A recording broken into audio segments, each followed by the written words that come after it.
വയനാട് എരുമക്കൊല്ലിയിൽ അറുമുഖനെ കൊലപ്പെടുത്തിയ കാട്ടാനയെ പിടികൂടാൻ കുംകിയാനകളെ ഉപയോഗിച്ചുള്ള ദൗത്യം തുടങ്ങി. കടൂർ മേഖലയിലാണ് തെരച്ചിൽ നടത്തുന്നത്. ഇന്നലെയും എരുമക്കൊല്ലിയുടെ താഴ്ഭാഗത്ത് കാട്ടാന ഇറങ്ങിയിരുന്നു. സുർജിത്ത് അയ്യപ്പത്ത് തയ്യാറാക്കിയ റിപ്പോർട്ട്.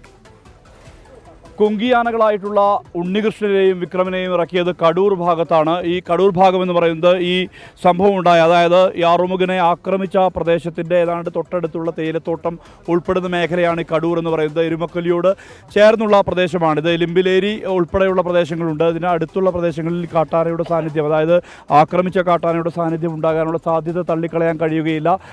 അതിൻ്റെ ഭാഗമായാണ് ഇത്തരത്തിലൊരു നീക്കം കുങ്കിയാനകൾ ഉപയോഗിച്ചുകൊണ്ട് വനംവകുപ്പ് നടത്തുന്നത്. പുഴമൂല, അതോടൊപ്പം തന്നെ കടൂർ ഉൾപ്പെടെയുള്ള പ്രദേശങ്ങളിൽ RRT സംഘം ഇന്നലെ മുതൽ തന്നെ അവർ പരിശോധന നടത്തിക്കൊണ്ടിരിക്കുകയാണ്. ഇന്നലെ രാത്രിയിൽ ഈ കാട്ടാന ഇറങ്ങിയിരുന്നു. ഇന്ന് പുലർച്ചെയും കാട്ടാന ഇറങ്ങിയിരുന്നു. അതായത് ഇത് അട്ടക്കാട് എന്ന് പറയുന്ന ഒരു പ്രദേശമുണ്ട്. എരുമക്കൊല്ലിക്ക് താഴെയാണ് ഈ പ്രദേശം.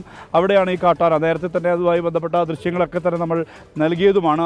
അതിൽ തെങ്ങുൾപ്പെടെ കുത്തിമറിച്ചിട്ട അവസ്ഥ, മാത്രമല്ല പലയിടങ്ങളിലും ചവിട്ടി മതിച്ച് ആന അട്ടക്കാട് ഭാഗത്തേക്ക് കടന്നു പോയിട്ടുണ്ട്.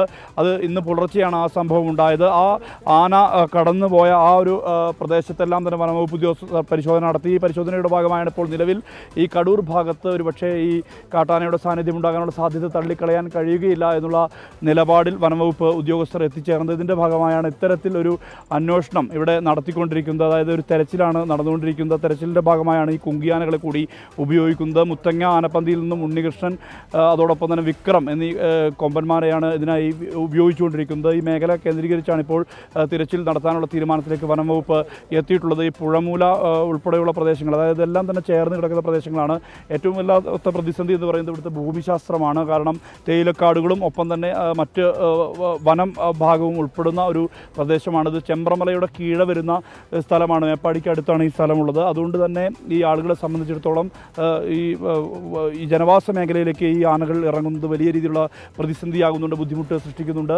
ഈ ഒരു ആശങ്കയും നിലനിൽക്കുന്നുണ്ട്. ഇതിൻ്റെ പശ്ചാത്തലത്തിലാണ് ഇങ്ങനെ ഈ ആനകളെ ഉപയോഗിച്ചുകൊണ്ട്, കുങ്കിയാനകളെ ഉപയോഗിച്ചുകൊണ്ട് ഇങ്ങനൊരു ദൗത്യം നടപ്പാക്കാൻ വേണ്ടി തീരുമാനിച്ചിരിക്കുന്നത്. ഈ ആന ദൗത്യം ഈ കടൂർ മേഖലയിൽ തുടരുന്നതാണ് നമുക്ക് കാണാൻ കഴിയുന്നത്. അതായത് ഈ പരിസര പ്രദേശങ്ങളിൽ ഒരുപക്ഷേ ഈ കാട്ടാനയുടെ സാന്നിധ്യം ഉണ്ടാകാനുള്ള സാധ്യത ഉണ്ട് എന്ന് കരുതിക്കൊണ്ടാണ് ഇത്തരത്തിൽ ഒരു അന്വേഷണത്തിലേക്ക്, അല്ലെങ്കിൽ ഇത്തരത്തിലൊരു തെരച്ചിലിന് കുങ്കിയാനകളെ കൂടി ഉപയോഗിച്ചുകൊണ്ട് ഈ ദൗത്യം നടപ്പാക്കാൻ വേണ്ടി വനംവകുപ്പ് തീരുമാനിച്ചിട്ടുള്ളത്.